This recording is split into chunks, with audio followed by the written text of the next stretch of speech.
Earlier today, the Saints were mathematically alive for the playoffs, but the numbers became impossible to crunch after Atlanta beat Tampa Bay. So for the second season in a row, the Saints find themselves in the playing for pride category.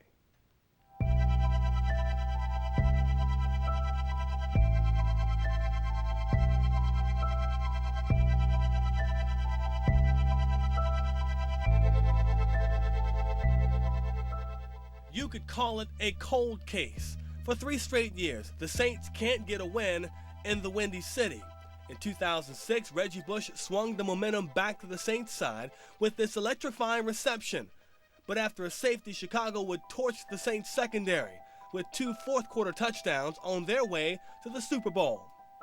Last year's regular season finale turned into the Devin Hester show as the Chicago speedster burned the black and gold first through the air and then on special teams. The Saints' only bright spot was Pierre Thomas's 226 offensive yards. The PT Cruiser delivered another standout performance this year, but from the opening kickoff, the Saints played from behind yet again. Danielle Manning sparked the Bears to a 21-7 halftime lead until the Saints looked to break the Chicago curse. Josh Bullock's interception, Scott Fujita interception, and Marcus Colston's touchdown reception. Finally, the Saints held a lead at Soldier Field. But the Saints' gift would be cold once again this year as Robbie Gould sent the game into overtime. That's where the Bears got the ball first in overtime, and a 38-yard penalty set up Gould's game winner, sending the Bears back to the warmth of a victorious locker room and leaving the Saints in the cold yet again. You know, the Saints picked the wrong season to play 500 football. The NFC is just that tight, especially the NFC South, where Carolina, Tampa Bay, and the Falcons could end up in the postseason. All right, back inside with Gus Kattengill from WWL Radio. Saints season, basically playoff chances officially over as of today, thanks to the Atlanta Falcons.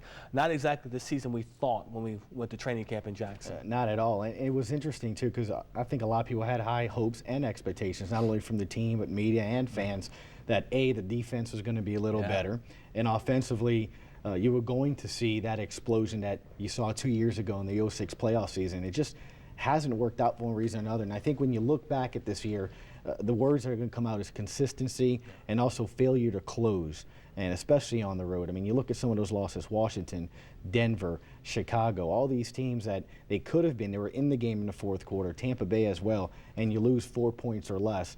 And it's because of either a key turnover or you can't convert on a second or third and one. And it kind of looks like Sean Payton, like last year, towards the end of the year, the Saints find their running game, but you know they have to do that at the beginning of the year. So it's going to be a very interesting offseason for them because they have the talent, Juan. I think you'd agree with that. It's a matter of getting it done. Speaking of running the ball, losing breeds malcontent on the sidelines, and right now we're talking about Reggie Bush. Some comments in the media after the last game in Chicago talking about, you know, I was healthy to go back in the game. Coach didn't put me back in. I don't call the plays. Is that going to be a problem as we head into the offseason? You know, I'll say this about Reggie, and you saw it on the sideline. There was a couple of confrontations there, especially when he wanted to go in and return a punt on the sidelines. He was having a disagreement or just a discussion with Coach. And you could see Sean Payton say, look, you're not healthy. Why go out there and do it?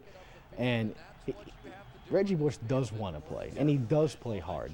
But if he's not healthy, I mean, what does he bring? It's speed, quickness, and agility. And if that knee doesn't have the stability, he can't play, he can't give it to you. You know, but what can he give you on the field? And he's not your best running back right now. That will be Pierre Thomas. Real quickly, when changes start to happen in the offseason, what comes first? Changes on the coaching staff, maybe defensive coordinator. Obviously, got to find an offensive guy, or changes in personnel, playing personnel. I think defensive personnel more than anything else, because you can change schemes and you can, you know, have different blitzes or you can have different things, but quite honestly, Juan, I think a lot of times you just don't have the personnel back there, especially in the secondary. You need speed, you need playmakers. At times the cornerbacks have been able to do that, but the safety position, way too many balls get deep, and the coverages are called. Case in point that, you know, the pass interference to Hester, it was a cover two. Sean Payton said there was no reason they got it. They should have been behind it, and it happened. A lot of problems. Gus, thanks very much for coming down on Fourth Down on 4. Gus Kattengill, our guest here on Fourth Down. Much more to come. Stay with us. One team got their first. In 1999, Cleveland quarterback Tim Couch rolled to his right and threw a Hail Mary pass in the Superdome. 56 yards later, it landed in the arms of Cleveland's Kevin Johnson. Final, Browns 21, Saints 16. The expansion Browns won their first game. In 1977, the Tampa Bay Bucks carried a 26-game losing streak into the Superdome.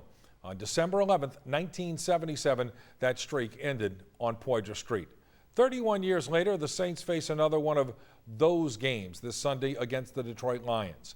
If the Lions don't beat the Saints or Packers, they would be the first team to lose all 16 games in an NFL season.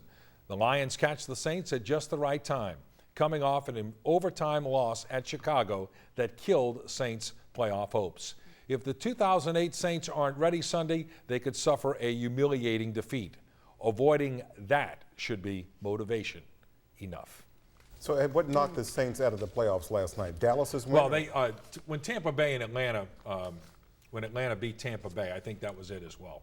And then Dallas beat the Giants. But the Saints, look, mathematically after Thursday, that was basically it. It would take 10 Hail Mary passes for them to make it at that point. There's no question in your mind, I would guess, that they have the offense to compete. Well, I don't know if they have the big back, and we've talked about that now for a couple of years. In Chicago, 3rd and 1, 4th and 1. Did they make that? No, they didn't.